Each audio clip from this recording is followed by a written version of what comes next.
তাই আপনাদেরকে বলি, পরিচর্যা করুন, মন খুলে হাসুন, জীবনটাকে উপভোগ করুন। পৃথিবীর সমস্ত সুখ একদিকে, আর পরিচর্যা করে যে সুখটা পাওয়া যায় সেটা একদিকে।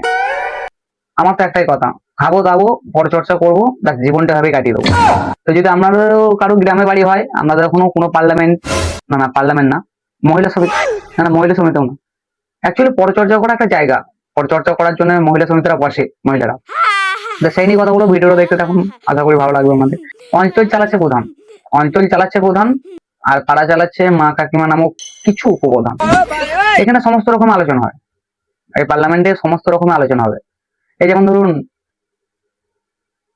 কার ছেলে বিড়ি খাওয়া ধরেছে, কার মেয়ে কার সাথে পালিয়ে গেছে, কে কত টাকা ইনকাম করছে, কে পরীক্ষা পাস করবে না ফেল করবে, এই তো যেটা আপনাদের আপনি এখানে পেয়ে যাবেন। তবে এদের একটা মিথ্যা ধারণা আছে, এদের একটা মিথ্যা ধারণা আছে বলি, এরা ভাবে যে আমি লোকের পরচর্চা করি, আমারটা কেউ করে না, কিন্তু ও জানে না ও চলে গেলে ওর চর্চাটাই বেশি হয়। ভাই পরচর্চা আনন্দ আছে, পরচর্চা আনন্দ আছে, যে করে সে বোঝে, আর যে করে না সে বোঝে না।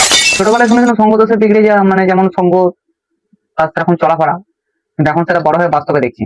কারণ বলি, আপনি যতই ভালো মেয়ে বিয়ে করে নিয়ে আসুন, আপনি যতই ভালো মেয়ে বিয়ে করে নিয়ে আসুন, যেমনি আপনার পাড়া তেমনি নতুন বইয়ের চলাফেরা। আমি তো সেদিন বউকে বলছিলাম যে, কি গো তোমার তো বিয়ের আগে মুখ দিয়ে কথাই বেরোতো না, এমন শুনছি পিএমপিসির হেড হয়েছো।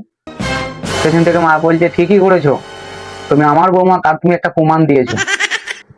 তাই আপনাদেরকে বলি, পরিচর্যা করুন, মন খুলে হাসুন, জীবনটাকে উপভোগ করুন।